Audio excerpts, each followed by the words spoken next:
সালামকে নিষিদ্ধ গাছের ফল খাইয়ে তাদেরকে বস্ত্রহীন করেছে, এই জামিনেও সে আমাদেরকে বস্ত্রহীন করতে চাইবে। এই রূপালী জগতের নামে তারা এটা করে। আমার প্রিয় বোনেরা, আপনি জানেন না আপনার দাম কত। ওরা আপনাদেরকে বিজ্ঞাপনের সস্তা পণ্য বানাতে চায়, ওরা আপনাদেরকে ওদের ভোগের লিপসার টুলস বানাতে চায়, ওরা আপনাদেরকে দিয়ে ওদের খায়েশ পূরণ করতে চায়। এটা আপনাদের জন্য মোটেও ডিগনিটি নয়, এটা আপনাদের জন্য সম্মান নয়। আপনার সম্মান শালীনতায়, আপনার সম্মান হেজাবে, আপনার সম্মান ভদ্রতায়, আপনার সম্মান আপনার ডিসেন্ট পোশাকে। পোশাক বলে দেয় এই নারীটা ভদ্র না অভদ্র, পোশাক বলে দেয় এই মেয়েটা কোন ঘরের মেয়ে। আওয়াজ করে বলেন ঠিক কিনা? আপনি জানেন না আপনারা সস্তা পণ্য বানায়, ভোগের পণ্য, বিলবোর্ডে আপনাকে উলঙ্গ করে উপস্থাপন করে। এই অশ্লীলতার সাথে ইসলামের কোনো সম্পর্ক। এজন্য আল্লাহ বলেন, আমি অশ্লীলতাকে হারাম করেছি। অশ্লীলতাকে হারাম করার প্রথম কারণ হলো এর মাধ্যমে মানবতাকে অপমানিত করা হয়। কারণ মানুষের সম্মান মানুষের পোশাকে। মানুষ যখন পোশাকহীন হয়ে যায়, বস্ত্রহীন হয়ে যায়, তার সম্মান কমে যায়, ঠিক কিনা? অশ্লীলতাকে হারাম করার প্রথম কারণ হচ্ছে মানুষ মানুষকে অপমান করে। একটা নারী, সে তো সম্মানিত, নারী যে কত সম্মানিত নারীরা এটা বুঝেই নাই। বিশ্বনবী বলেন, আর দুনিয়া কুল্লুহা মাতা ওয়া খায়রু মাতা'আদ দুনিয়াল মারআতু সালিহা। আমার বোনেরা, 5টা প্যান্ডেলে আপনারা এলইডিতে আমার আলোচনা শুনছেন, আমি জানি। আপনাদের এই গর্ভ যে কত দামি আপনি জানেন না। আপনার পেট থেকেই আসবে আগামী দিনের সালাহুদ্দিন আল আইয়ুবী, আপনার পেট থেকেই আসবে অনাগত দিনের ইমাম মাহদি আল মুনতাযর, আপনার পেট থেকেই আসবে অনাগত দিনের ফয়সাল, ওয়াসিম, মুগ্ধ, আবু সাইদের মতো বীর যোদ্ধা। আমার প্রিয় বোনেরা, বিশ্বনবীর কথার ওজন খেয়াল করেন। আর দুনিয়া কুল্লুহা মাতা ওয়া খায়রু মাতা'আদ দুনিয়াল মারআতু সালিহা। দুনিয়ার সবকিছুই অ্যাসেট, এর মধ্যে সবচেয়ে দামি অ্যাসেট নেককার নারী। আপনার গর্ভ যে কত দামি আপনি জানেন না। নিজের সময়টাকে কাজে লাগান, কোরআন পড়েন, সুন্নাহ পড়েন। আপনার অনেক দায়িত্ব ঘরে। You are the MD of your family. একটা family it's a very big institution. পরিবার একটা অনেক বড় প্রতিষ্ঠান। and you are the MD of your institution. আপনি এই পরিবারের MD, managing director of your family. এখানে আপনার কত দায়িত্ব। আপনি ছেলেমেয়েদেরকে তারবিয়া করবেন, আপনি আপনার স্বামীর জন্য ঘরটারে জান্নাতের নীর বানাবেন, আপনার জন্য জান্নাতের ডুপ্লেক্স বাড়ি ওইখানে তৈরি করে রাখবে কে? আপনি যে কত দামি আপনি জানেন না। নারীদেরকে আল্লাহ বানিয়েছেন উচ্চতর করে, নিম্নতর নয়। নারীদেরকে ছোট্ট জিনিস দিলে এটারে বড় করে দেয়। নারীদেরকে ভ্রূণ দিলে, শুক্রাণু দিলে নারী এটারে বাচ্চা হিসেবে উপহার দেয়, ঠিক কিনা?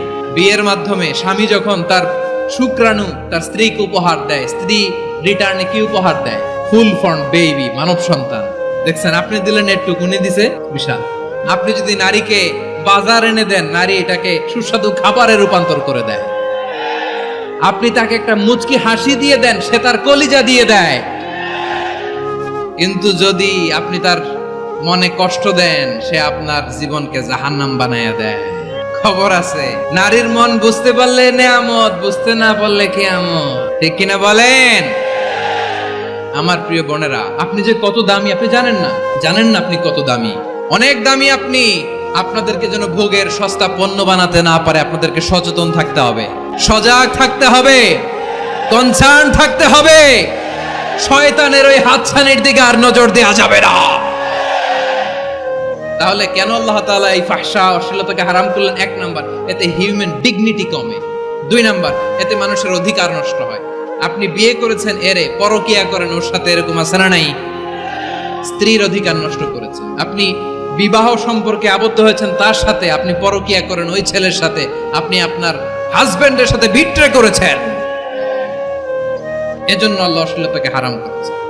অশ্লীলতাকে হারাম করার আরেকটা কারণ হচ্ছে আল্লাহ তাআলা এই হিউম্যান জেনারেশনকে এটাকে প্রিজার্ভ করতে চায়। হিফজুন নাসল, এটা মাকাসিদুশ শরিয়ার অনেক গুরুত্বপূর্ণ একটা মাকাসিদ, অনেক গুরুত্বপূর্ণ। আপনার নাসল, আপনার জেনারেশনকে সংরক্ষণ করা। এই যে আসতেছে ফেব্রুয়ারি, কত ফেব্রুয়ারি জানো? এটা কি বিশ্ব ভালোবাসা দিবস? হ্যাঁ, কি দিবস? এই বিশ্ব ভালোবাসা দিবসের সাথে মুসলমানদের কোনো সম্পর্ক? আমার প্রিয় ভাইরা, এই যে আপনি অবৈধ সম্পর্কে জড়ালেন, কেন আল্লাহ অশ্লীলতাকে হারাম করেছে দেখেন। বলতেছিলাম যে এটা আপনার নাসাল, আপনার জেনারেশন, আপনার লিনিয়েজ, আপনার বংশকে প্রিজার্ভ করা। কে কার বাবা, কে কার মা, বাবা মা জানা, প্রজন্মকে প্রিজার্ভ করা, এটা ইসলাম ওয়াজিব করে দিয়েছে। এই যে অবৈধ সম্পর্কের কারণে, বিশ্ব বেহায়া দিবসের কারণে, এগুলোর আউটকাম, আউটপুট হিসেবে মাঝে মাঝে এই ঢাকা মেডিকেলের ডাস্টবিনে নবজাতকের বাচ্চার কান্নার আওয়াজ শুনতে পাওয়া যায়। চট্টগ্রাম মেডিকেলের ডাস্টবিনে নবজাতকের কান্না শুনতে পাওয়া যায়। চট্টলার মুসলমানেরা বুঝতে পারলে আওয়াজ করে বলেন, এই যে চট্টগ্রাম মেডিকেলে যে নবজাতকটা পাওয়া গেল, ওর বাবাকে আমাকে বলেন, ওর বাবাকে, ওর মাকে, ও কোন ফ্যামিলির সন্তান কেউ জানে?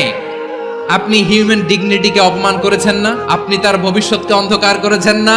আপনি তার লিনিয়েজকে প্রশ্নবিদ্ধ করে দিয়েছেন না?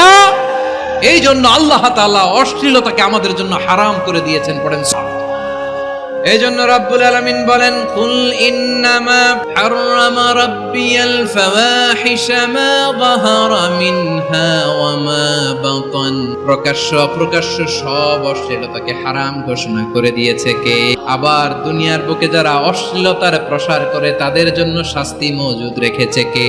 রব্বুল আলামিন বলেন, ইন্নাল্লাযীনা يحبون أن تشيع الفاحشة في الذين آمنوا لهم عذاب أليم في الدنيا والآخرة والله يعلم وأن لا تعلمون। নিশ্চয়ই যারা বিশ্বাসীদের মাঝে অশ্লীলতার প্রচার প্রসার করতে চায় তাদের জন্য আমি মর্মন্তুদ শাস্তি প্রস্তুত করে রেখেছি, দুনিয়াতেও রেখেছি, আখিরাতেও রেখেছি। ঘোষণাটা কার?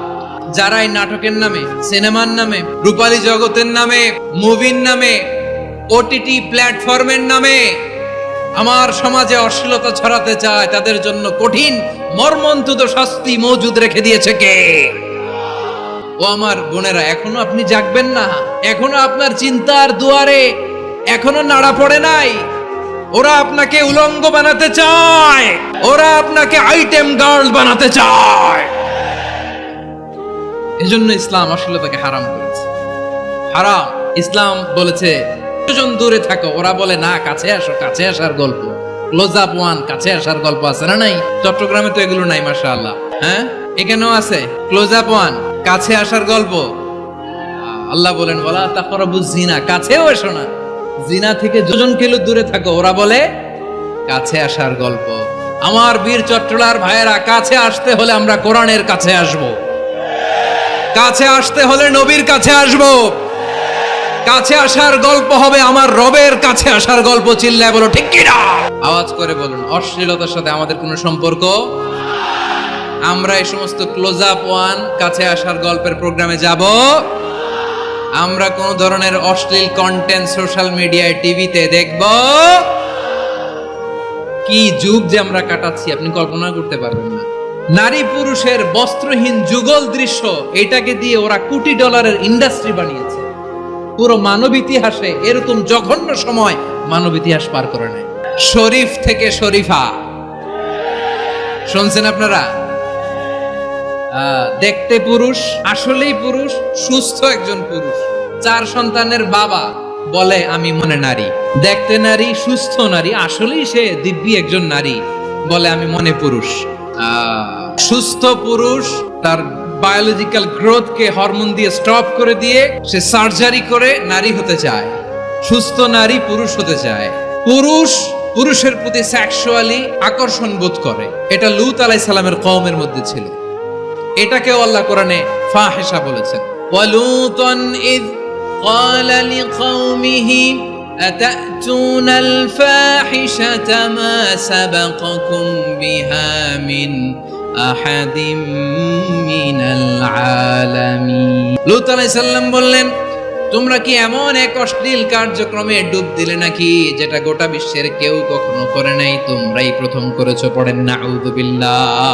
এই পশ্চিমের এই রোগ আমার দেশে যেন আসতে না পারে, আমাদের সজাগ থাকতে হবে। প্রিয় ভাইরা, চিল্লায় বলেন ঠিক কি না?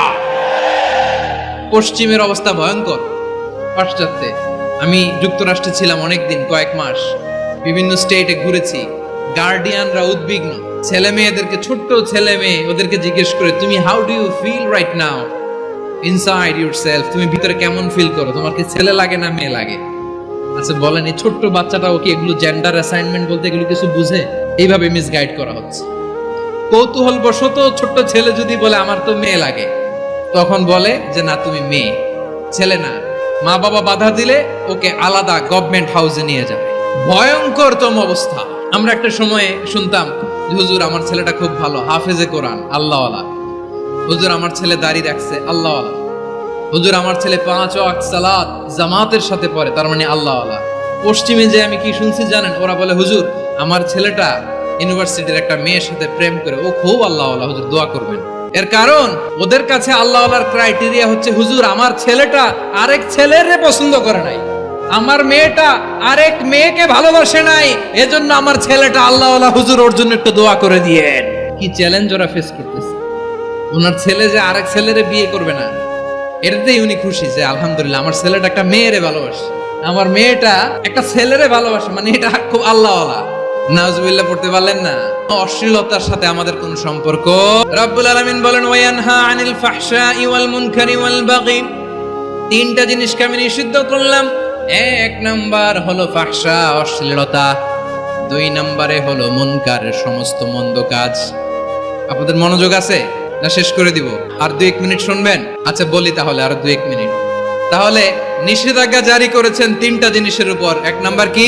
ফাহশা, অশ্লীলতা। 2 নাম্বার মুনকার। মুনকার মানে হচ্ছে যত মন্দ কাজ, খারাপ কাজ, বাজে কাজ, এটার বলে মুনকার। এটার কি বলে? আপনারা পড়ছেন না তা'মুরুনা বিল মা'রুফি ওয়া তানহাউনা আনিল মুনকার। ভালো কাজের আদেশ, সৎ কাজের আদেশ, অসৎ কাজের মুনকার। মুনকার হচ্ছে মানুষের স্বাভাবিক বিবেকবোধ যেটাকে খারাপ বলে, ওইটাই মুনকার। পৃথিবীর সব আসমানি গ্রন্থ যেটাকে খারাপ বলেছে, মানুষের স্বাভাবিক বিবেকবোধ যেটাকে খারাপ বলেছে, এগুলো সব মুনকার। যেমন ইফটিজিং, এটা কি ভালো না খারাপ? মজুদদারি, খাদ্যে ভেজাল দেওয়া, ওজনে কম দেওয়া, মাছে ফরমালিন মিশানো, চাঁদাবাজি, টেন্ডারবাজি, দখলবাজি, এগুলো আমাদের স্বাভাবিক বিবেকেই বলে এগুলো খারাপ, এগুলো হচ্ছে মুনকার। আল্লাহ তাআলা এই মুনকার থেকে আমাদেরকে বেঁচে থাকতে বলেন, আর শয়তান এই মুনকারের প্রতি আমাদেরকে উদ্বুদ্ধ করে। আল্লাহ তাআলা বললেন ইয়া আইয়ুহাল্লাযীনা আমানু লা তাত্তাবিউ খুতুওয়াতিশ শাইতান। আল্লাহ বললেন ও আমার গোলামেরা শোনো, ও আমার বিশ্বাসী বান্দারা খবরদার, তোমরা কশিনকালেও শয়তানের পদাঙ্ক অনুসরণ করবে না, কারণ শয়তান তোমাদেরকে অশ্লীলতা এবং মন্দ কাজের দিকে উদ্বুদ্ধ করে। আমাদের কাজ হচ্ছে শয়তান আমাদেরকে যে দিকে নিতে চায় আমরা তার উল্টা দিকে যাব, ঠিক কিনা বলে? শয়তান এই মন্দ কাজকে আমাদের কাছে বিউটিফাই করে, চাকচিক্যময় করে আমাদের সামনে উপস্থাপন করে। এজন্য আল্লাহ বলেন মুনকারকে থামাতে হবে, মুনকার প্রতিরোধ করতে হবে। মুনকার প্রতিরোধের দায়িত্ব শুধু আমাদের নাকি? শুধু আপনার খতিব সাহেবের, ইমাম সাহেবের, নাকি মুসলিম উম্মার সবার? আওয়াজ করে বলুন, মুনকার, অসৎ কাজ প্রতিরোধের দায়িত্ব কার? রাব্বুল আলামিন বলেন কুনতুম শ্রেষ্ঠ জাতি করে জমিনের মধ্যে আবির্ভূত করা হয়েছে, যাতে করে তোমরা জমিনের ভেতরে সৎ কাজের আদেশ করতে পারো আর অসৎ কাজের নিষেধ করতে পারো। উম্মাহ কুনতুম খায়রা, তাহলে গোটা উম্মার দায়িত্ব, এটা বুঝতে পারছেন তো? আচ্ছা আরো নিচে আসেন। এরপরে আল্লাহ বললেন শুধু উম্মাহ না, এই জমিনের রাজত্ব আমি যাদের হাতে দেই, এই জমিনের মালিক আমি যাদেরকে বানিয়ে দেই, যাদেরকে আমি সরকারের দায়িত্ব দেই, তাদেরকেও মুনকার প্রতিরোধের দায়িত্ব দিয়েছে কে? আল্লাহ বলেন যারা ক্ষমতার মসনদে বসেছে তাদেরকে 4 দফা কর্মসূচি আমি আল্লাহ দিলাম। আওয়াজ করে বলেন কয় দফা? আল্লাহ বলেন আল্লাযীনা ইম্মাক্তাওয়া, এই জমিনের উত্তরাধিকার হয়েছে, তারা 4 দফা কর্মসূচি নিয়ে সামনে আগাবা। সালাত কায়েম করবা, যাকাত আদায় করবা, সৎ কাজের আদেশ দিবা, অসৎ কাজ থেকে মুনকার প্রতিরোধ করবা। আদেশটা কার? আমার প্রিয় চট্টলার ভাইয়েরা, পুরো উম্মার দায়িত্ব মুনকার প্রতিরোধ করা, সরকার প্রধানের দায়িত্ব মুনকার প্রতিরোধ করা। এরপর আল্লাহ বলেন প্রতিটা ফ্যামিলির যিনি প্রধান, সিইও, বাবা প্রত্যেক বাবারও দায়িত্ব এই মুনকার প্রতিরোধ করা। আওয়াজ করে বলেন ঠিক কিনা? যেমনটি সাইয়েদনা লুকমান আলাইহিস সালাম ওনার কলিজার টুকরা সন্তানকে আদেশ করেছেন, ইয়া বুনাইয়া, সুবহানাল্লাহ। বাবা ছেলেকে সবক দিচ্ছে। কে সবক দিচ্ছে? কাকে? লুকমান আলাইহিস সালাম ছেলেকে বলতেছে, ওরে আমার কলিজার টুকরা সন্তান, ওরে আমার বাছা, নামাজ কায়েম করবা, সৎ কাজের আদেশ দিবা, আর মুনকার প্রতিরোধ করবা, অসৎ কাজ, সমাজ থেকে খারাপ কাজকে ঝেঁটে বিদায় করে দিবা। তাহলে দেখেন আমি স্টেপ বাই স্টেপ নামলাম। পুরা উম্মার দায়িত্ব, জমিনের উত্তরাধিকারী আল্লাহ যাদেরকে বানিয়েছেন সরকার, তাদের দায়িত্ব, প্রতিটি ফ্যামিলির প্রধানের দায়িত্ব। এরপরে বিশ্বনবী বলেন সচেতন প্রতিটি মুসলিমের দায়িত্ব সমাজ থেকে মুনকারকে উৎখাত করা। বিশ্বনবী বলেছেন, মান রাআ মিনকুম মুনকারান ইস্তাতি ফাবিলিসানিহি ওয়া ইন লাম ইস্তাতি ফাবিকলবিহি।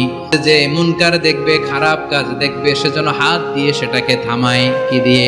আপনাদের তো হাত নাই না? হাত আছে। ওরা যেই হাত দিয়ে অন্যায় করে ওইটা প্রতিরোধের জন্য আমাদেরও হাত আছে না নাই? আমার প্রিয় ভাইয়েরা, ওরা ওদের যেই হাত দিয়ে টেন্ডারবাজি করে, চাঁদাবাজি করে, ইফটিজিং করে, দখলবাজি করে, যেই হাত দিয়ে, ওই মুনকার থামায় দেওয়ার জন্য আল্লাহর দিয়ে আমাদেরও দুটি হাত আছে না নাই? হাত আছে। থামাইতে হবে, হিম্মত করতে হবে। আমার প্রিয় ভাইয়েরা, না থামালে আমরাই ডুববো শেষমেশ। আমাদের বাঁচার জন্য হইলেও থামাইতে হবে। রব্বুল আলামিন বলেন, ওয়াত্তাকু ফিতনাতাল লা তুসিবান্নাল্লাযীনা যালামু মিনকুম খাসসা। ও আমার গোলামেরা, ওই আযাবকে ভয় করো যে আযাব যখন আমি জমিনের বুকে পাঠাই, শুধু জালেমদেরকেই মারি না, আলেমদেরকেও মারি। আযাব যখন আসে তখন শুধু জালিমই মরে না, আলেমও মরে। জানেন, মুসা আলাইহিস সালামের পায়ে একবার একটা লাল পোকা কামড় দিয়েছে। লাল পিঁপড়া। লাল পিঁপড়া কামড় দিলে খুব আরাম লাগে না? কি লাগে? হ্যাঁ, জ্বলে না? লাল একটা পিঁপড়া কামড় দিছে, তো উনি রেগে মেগে পাশে দেখে লাল পিঁপড়ার বাসা, পা দিয়ে ডলে মুছে সবগুলো পিঁপড়া মেরে ফেলছে। এই ঘটনাটা আল্লাহ ঘটিয়েছেন এজন্য মুসা আলাইহিস সালাম ছিলেন কালিমুল্লাহ, সরাসরি আল্লাহর সাথে কথা বলতেন।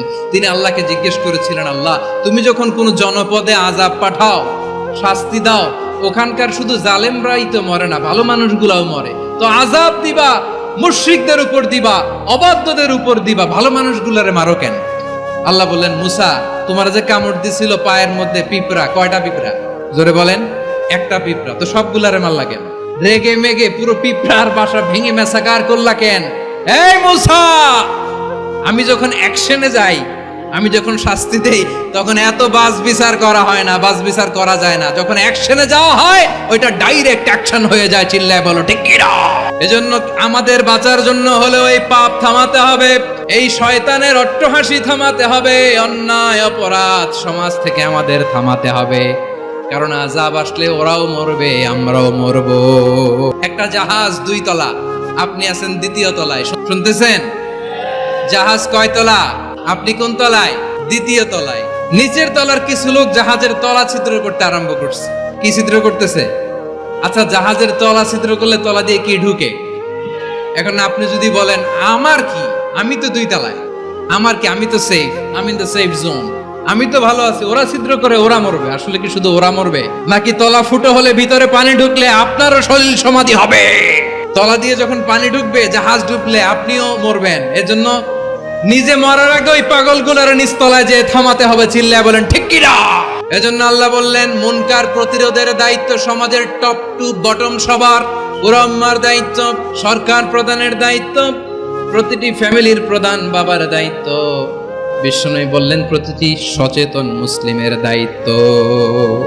এজন্য মুনকার প্রতিরোধ করার দরকার আছে না নাই? সমাজে এই যে ইফটিজিং হয়, আপনার বোনের বয়সী একটা মেয়েকে কিছু বকাটে টিটকারি করে, এই বলে সেই বলে, নোংরা কথা বলে, রাস্তায় দেখেও আপনি পাশ দিয়ে না দেখার মতো চলে যান কেন? আপনি দাঁড়ান না কেন? আপনি দাঁড়ালেই তো থেমে যাবে, কারণ সত্যের যে শক্তি, তার সামনে মিথ্যা মুখ থুবড়ে পড়ে। আপনার সামনেও কিছুই না, নাথিং। আপনি দাঁড়ান, ওকে প্রশ্ন করেন, আমার বোনকে তুমি ডিস্টার্ব করো কেন? আপনাকে দেখে আরো 5 জন দাঁড়াবে, 5 জনকে দেখে আরো 10 জন দাঁড়াবে। আমাদের নীরবতা আর আমাদের নিশ্চুপ থাকাই জালিমদেরকে আরো শক্তিশালী জালিম বানিয়েছে। এজন্য মুনকার প্রতিরোধের দায়িত্ব আমাদের সবার।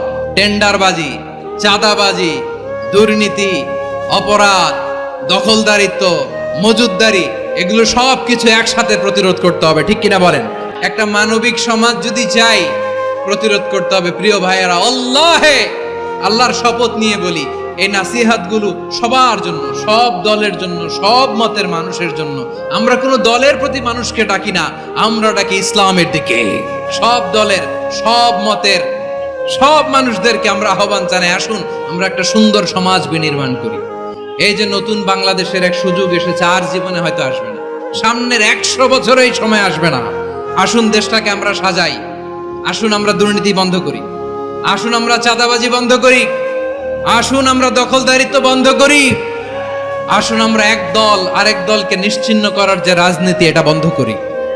সব দলের প্রতি আমার আহ্বান, যে কোনো দলে এই প্র্যাকটিসটা থাকার দরকার আছে না নাই? চাঁদাবাজদের সাথে আপনারা নিজেদেরকে মুক্ত ঘোষণা করবেন যে এরা আমার দলের কর্মী হতে পারে না। আমরা চাঁদাবাজ মুক্ত বাংলাদেশ চাই, জুলুম মুক্ত বাংলাদেশ চাই, ফ্যাসিজম মুক্ত বাংলাদেশ চাই, গো খারাপি মুক্ত বাংলাদেশ চাই। আমরা নতুন ভোরের বাংলাদেশ চাই। ওই বাংলাদেশ পাওয়ার জন্য মুনকার প্রতিরোধে, অন্যায় প্রতিরোধে যদি বাঘের বাচ্চার মতো, আবু সাইদের মতো 2 হাত উঁচু করে, বুককে টান করে প্রসারিত করে দাঁড়াতে হয়, রাজি আছো মুসলমান? কারা রাজি? আল্লাহকে হাত দেখিয়ে প্রতিজ্ঞা করো। আমার প্রিয় ভাইয়েরা, বসুন আমার ভাইয়েরা। আলামিন বলেন, আমি অশ্লীলতাকে নিষেধ করি, আমি সব ধরনের মন্দ কাজকে নিষিদ্ধ করি, সব শেষে আমি সীমা লঙ্ঘনকে তোমাদের জন্য নিষিদ্ধ করি। আলোচনা মনে আছে তো, না ভুলে গেছেন?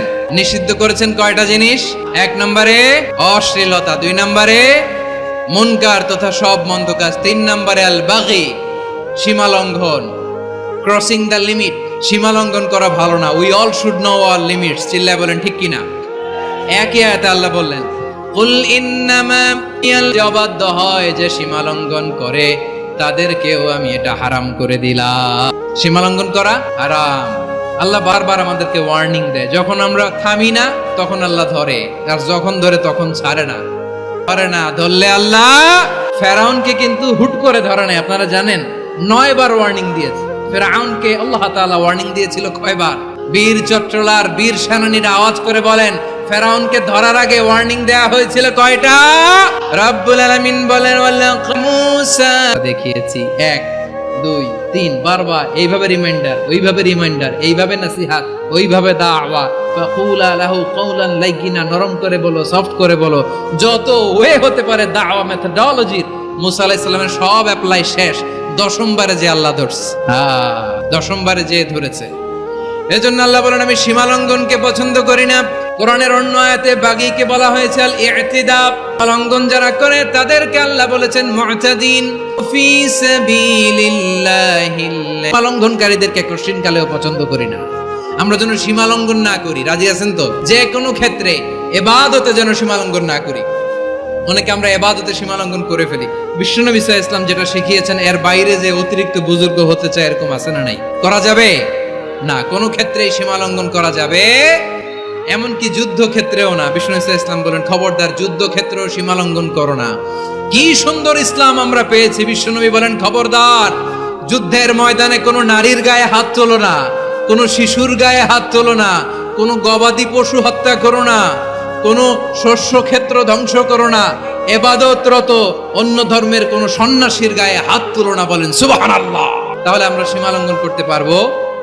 প্রিয় ভাইরা, একটা সুখী, সমৃদ্ধ, শান্তির সমাজ, মানবিক সমাজ যদি আমরা গঠন করতে চাই, আমাদের আল্লাহর দেয়া কয়টা আদেশ মানতে হবে? বলেন দেখি, সবাই বলেন কয়টা? আর বেঁচে থাকতে হবে কয়টা জিনিস থেকে? আওয়াজ করে বলেন কয়টা? আচ্ছা, আদেশ নাম্বার 1 কি ছিল বলেন? আল্লাহর আদেশ কি? 1 নাম্বার আদাল, ন্যায়পরায়ণতা। আমরা সুবিচার, সুশাসন, ন্যায় বিচার চাই কি চাই না? 2 নম্বরে কি ছিল? মাশাআল্লাহ, আওয়াজ করে বলেন 2 নম্বরে কি ছিল? ইহসান। আমরা যেন সবার প্রতি দয়া পরবশ হই, ইহসান করি। 3 নম্বরে কি ছিল? নিকট আত্মীয়দের দান করা, তাদের অধিকার প্রাপ্য বুঝিয়ে দেওয়া। পাশাপাশি 3টা জিনিস থেকে আল্লাহ বারণ করেছেন, নিষেধ করেছেন। তার প্রথমটা ফাহশা, অশ্লীলতা। অশ্লীলতার সাথে আমাদের কোনো সম্পর্ক। আজকের এই ঐতিহাসিক চট্টগ্রামের প্যারেড ময়দান থেকে আমরা যত ধরনের মা বাহারা মিনহা মা বাতান, প্রকাশ্য দৃশ্যমান অদৃশ্যমান সব অশ্লীলতা থেকে নিজেদেরকে মুক্ত ঘোষণা করলাম। অশ্লীলতাকে আমরা না বলে দিলাম। আওয়াজ করে সবাই বলুন নো। অশ্লীলতার সাথে আমাদের কোনো সম্পর্ক। 2 নাম্বার নিষেধাজ্ঞা কি ছিল? সমাজের যত মন্দ কাজ এগুলোকে আমরা প্রতিরোধ করব। রাজি আছেন তো সবাই? 3 নাম্বারে আল বাগি, সীমালঙ্ঘন। কোন মুসলিম সীমালঙ্ঘন করে না, এমনকি যুদ্ধক্ষেত্রেও না। আওয়াজ করে বলেন ঠিক কি না? রাব্বুল আলামিন শেষে বললেন ইয়াইদুকুম লাআল্লাকুম তাযাক্কারুন, আল্লাহ তোমাদেরকে উপদেশ দেন যাতে তোমরা শিক্ষা গ্রহণ করো। আমরা উপদেশ দেব, আমরা জোর করে কাউরে কিছু মানাতে চাই না। লা ইকরাহা ফিদ্দিন, দিলে এটা মুমিনদের কাজে দেয়। লাস্তা আলাইহিম বিমুসাইতির, হে আপনি রিমাইন্ডার দাতা, আপনি উপদেশ দিবেন। আমরাও বিশ্বনবীর এই হাদিসগুলো থেকে, কোরআনের আয়াত থেকে রিমাইন্ডার, এই কথামালা বাণী বাহক হিসেবে এই বাণীগুলো আপনাদের সাথে কাছে পৌঁছে দিলাম। আমরা আল্লাহ তাআলার কাছে প্রার্থনা করি, আল্লাহ আমরা যেন আদল দিয়ে আমাদের সমাজকে গঠন করতে পারি। আল্লাহ আমরা যেন ইহসান করতে পারি, আমরা যেন নিকট আত্মীয়দের দান করতে পারি। আল্লাহ যত ধরনের অশ্লীলতা, অনাচার, মন্দ কাজ, সীমালঙ্ঘন, অবাধ্যতা থেকে যেন আমরা বেঁচে থাকতে পারি। আল্লাহ তাআলা আমাদের সবাইকে কথাগুলো বোঝার